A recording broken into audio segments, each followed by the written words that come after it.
Good morning. Ako po si Tita V at samahan niyo po akong muli para sa ating morning devotion. But before we will begin, my dear friends, I encourage you to share this video to your friends and relatives, especially to those who don't know Jesus Christ yet. You know, you may help rescue at least one soul. Your few minutes will have, or few seconds, will bring an eternal benefit for you and for your friends or your relatives. Shall we pray? Heavenly Father, we commit to you this day, this morning. May you help us to understand your words for us today. May your anointing be upon your servant, and may your words speak to our hearts. In Jesus' name, Amen. Let's number our days. Narinig niyo na ba yon?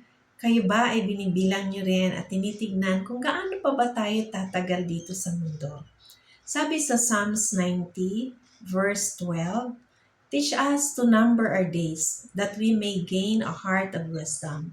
Sa Tagalog, sabi dito, awit 12, kaya ituro mo sa amin ang pagbilang ng aming mga kaarawan, upang kami ay mangagtamo sa amin ng pusong may karunungan.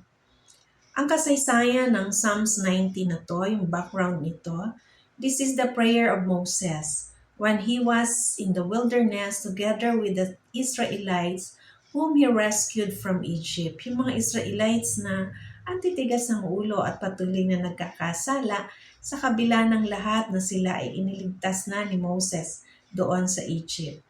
Due to their sins, only those who were born in the wilderness had an opportunity to see the promised land. Those who were born in Egypt ay hinayaan ng Panginoon na matapos ang kanilang buhay doon sa wilderness at hindi na nila nakita ang promised land.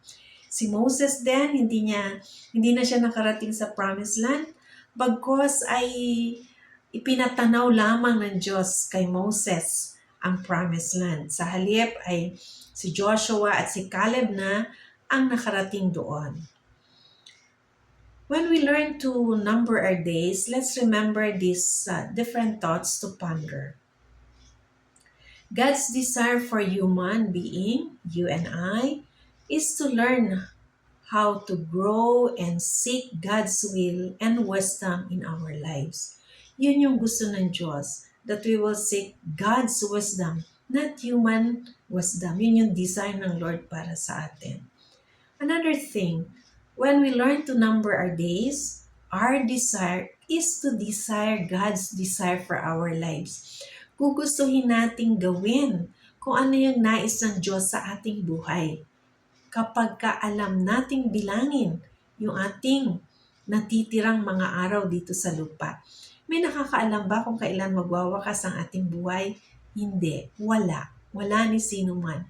Pero mahalaga, sinasabi sa Biblia, na learn to number our days. Parang ito na yung last moment natin dito sa mundo. Tandaan natin, we are created by God to have fellowship with Him. Dito, ang buhay natin ay pansamantala lang. Wala sino mang magsasabi that we will live eternally dito sa lupa. But how we will know the desire of God for our lives? Very important, by reading the Word of God and by praying. Hindi lang sa panalangin. Mahalaga na nagbabasa tayo ng salita ng Diyos sapagkat ang Biblia, ang manual ng ating buhay, at dito natin malalaman kung ano ang design ng Diyos o ang desire ng Diyos para sa ating buhay. Tandaan natin, to walk in the path of God, in the path that God prepared for us, that is His design for us. Merong inihanda ang Diyos na lakbayin natin dito sa lupa. At gusto ng Diyos na tayo ay maglakbay dito sa path na ito. Again, how we will know? If we will read the Word of God. Mahalaga na basahin natin ang salita ng Diyos, mga kapatid, kaibigan. Sapagkat sa salita ng Diyos or sa Biblia natin malalaman kung ano ang disenyo ng Diyos sa ating buhay at kung ano ang nais ng Diyos na lakbayin natin dito sa lupa.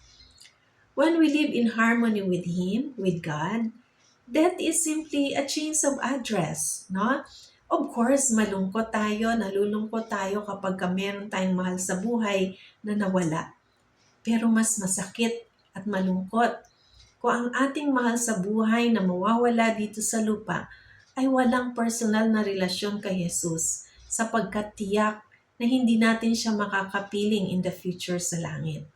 Alam niyo ba that the most important treasure na pwede nating dalhin sa langit ay ang kaligtasan na ibabahagi natin sa ating mga mahal sa buhay, maging sa ating mga kaibigan.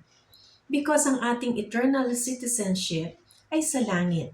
Dito sa lupa, pansamantala lang. Sinasabi rin sa Biblia na maaaring mabuhay tayo ng 60 years, 70 years, 80 years, or more than, or maybe lesser than that. But the most important is, how did you spend your life here on earth? Mahaba man o maikli ang buhay na ipinahiram sa atin ng Diyos dito sa lupa, mahalagang gawin natin kung anong kalooban ng Diyos para sa atin. Those who have learned to number their days, spend them to pursue God's wisdom, goodness, and doing things for the kingdom of God. Ang iniisip natin lagi kung ang ating desire ay to learn how to number our days, ay kung ano ang gusto ng Diyos na dapat nating gawin sa bawat araw. Lagi nating iniisip, kung ang Diyos ba ay kasama ko ngayon, nakatingin sa akin, ito bang aking ginagawa ay nais ng Diyos? Those who never learn to number their days, spend their lives, as in, sarili nila itong buhay na ito. Alam nyo, walang nagmamayari ng ating buhay dito sa lupa. Ang Diyos ang nagbigay ng buhay at ang Diyos din ang kukuha nito. Reality po ang judgment days. Dahil sa katotohanan, ang judgment days ay pagpapakita ng pagmamahal ng Diyos. Nais ng Diyos na pagdating ng araw ay makapiling natin siya sa buhay na walang hanggan na kung saan ay naroroon ang kasaganaan. But when we learn to number our days, we see each day as a very important day, a very valuable gift of God. This is an opportunity to treasure things for heaven. No? Ikaw kaibigan, do you number your days? Ginagamit mo ba ang iyong buhay na hiram sa mga bagay na ayon sa na gusto ng Diyos? Kung ang sagot mo ay oo, congratulations! Pagpatuloy mo lamang at palaguin mo ang iyong relasyon sa Panginoon bawat araw, katumbas ng iyong bawat paghinga. Kung ang sagot mo naman ay hindi, ngayon ang oras na gawin mo ang unang hakbang. Tanggapin mo si Jesus sa buhay mo bilang Panginoon at sariling tagapagligtas at ibahagi mo rin ito sa iyong mga mahal sa buhay. Nakalagay sa comment section ang panalangin ng pagtanggap. Gawin mo ito ngayon, kaibigan, sapagkat hindi natin alam, mamaya o bukas ay huli na ang lahat. Hindi natin kontrol ang mga susunod na sandali ng ating buhay. Subalit, meron tayong katiyakan ng buhay na walang hanggan kung tatanggapin natin si Jesus sa buhay natin bilang Panginoon at sariling tagapagligtas. At darating ang araw, tayo ay magkikita-kita sa langit at tayong magkakakilanlan at makikilala ko rin kayo pagdating ng araw. Salamat sa Panginoon sa pagkakataong ito na maibahagi ang salita ng Diyos sa bawat isa. God bless and good morning again. Love and prayers, Tita V. Dear God, salamat sa umagang ito. Ikaw ang kumausap sa puso ng bawat isa. In Jesus' name, Amen. God bless everyone.